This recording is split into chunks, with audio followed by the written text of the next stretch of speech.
KGF का monster यश, सलार का देवा और अब प्रशांत नील के यूनिवर्स में एंट्री हो चुकी है सबसे बड़े शैतान यानी लूगर ए जूनियर एनटीआर की। I love the glimpse of dragon movie. Story set है आजादी के बाद के दौर की। अंग्रेज भारत तो छोड़ गए पर अपने सबसे प्रॉफिटेबल धंधे को पीछे छोड़ गए, यानी अफीम के धंधे को। अब इस धंधे पर दो बड़ी ताकतें राज करती हैं। पहली, अफगानिस्तान से अफगान ट्रेड कंपनी एटीसी, और दूसरी है गोल्डन ट्रेड कंपनी जो थाईलैंड और उसके आसपास के एरिया में अफीम उगाती है।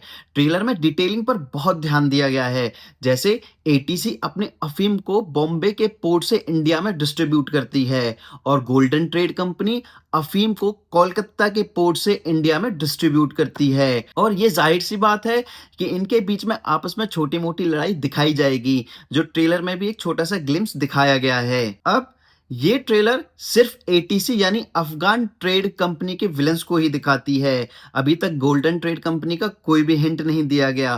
प्रशांत नील ने एटीसी के विलन्स को इंट्रोड्यूस करने के लिए बाइबल का एक यूनिक रेफरेंस लिया है। और वैसे भी हम सब जानते हैं प्रशांत नील अपने कैरेक्टर्स की वर्ल्ड बिल्डिंग के इंट्रोड्यूस में काफी एक्सपर्ट हैं। अब तुम केजीएफ ले लो या सलार ले लो और अब ड्रैगन के ग्लिम्स में देख लो। और अगर अब एटीसी के हायरार्की सिस्टम की बात की जाए, जो इस सिस्टम को कंट्रोल करता है, दादा सरकार लीडर ऑफ एटीसी एके आशुतोष राणा, उनको एज अ लाइट बोला गया है, जिसका मतलब ये बिजनेस उन्होंने ही स्टेब्लिश किया होगा या किसी से छीना होगा। दादा सरकार के दोनों बेटे उसके राइट और लेफ्ट हैंड होंगे, यानी Sujoy Roy second commander of ATC. मतलब दादा सरकार मरा तो गद्दी सुजॉय की हुई। ये मेरा एक गैस है कि अगर दादा सरकार गए उसके बाद उनका अगला वारिस सुजॉय ही होना चाहिए।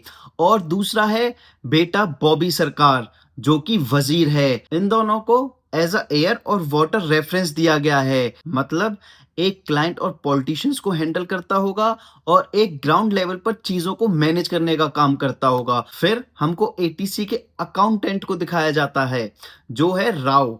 इसका रेफरेंस लैंड एंड वेजिटेशन से है। मतलब पैसा, जो पैसे के लेन देन को देखता हो, या बोलूं पैसे का पेड़। और वैसे भी इतनी बकचोदी किस चीज के लिए? सिर्फ पैसे के लिए ही तो। पैसा और पावर। यहाँ मुझे एक चीज काफी अच्छी लगी, जिस हिसाब से प्रशांत ने अकाउंटेंट को दिखाया है। वरना फाइनेंशियल वाले बंदे को कभी कोई हाईलाइट मिलता ही नहीं है किसी भी मूवी में, अब चाहे वो कितना भी बड़ा बिजनेस क्यों ना हो। फिर वो बंदे आते हैं जो अफीम को डिस्ट्रीब्यूट करते हैं, विक्टर जो रशिया से होता है, और दो डिस्ट्रीब्यूटर बाइबल और शर्सी, एक अफ्रीका से और एक यूरोप से।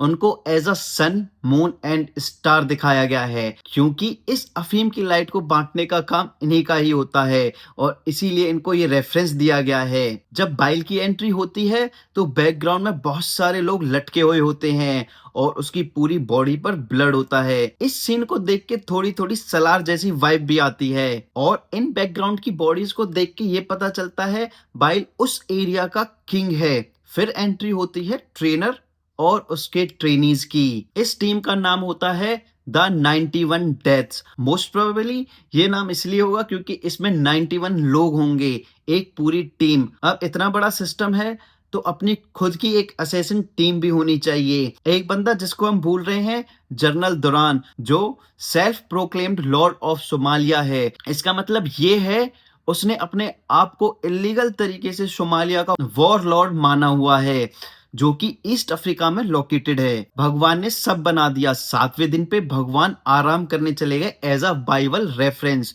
उसके बाद डेविल ने जन्म लिया और एंट्री होती है लूगर की, जो असैसिन ऑफ चीफ है एटीसी में।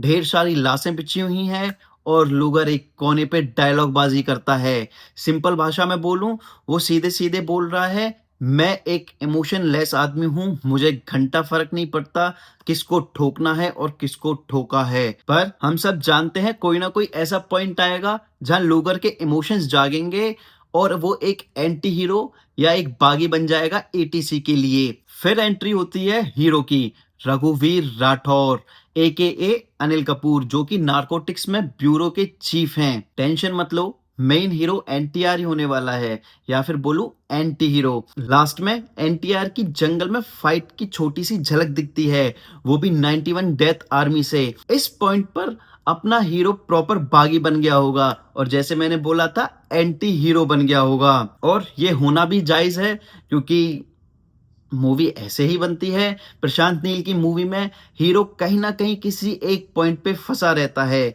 और उसके बाद वो बागी बनता है। वैसे मूवी अगले साल 11/6/27 को रिलीज होने वाली है।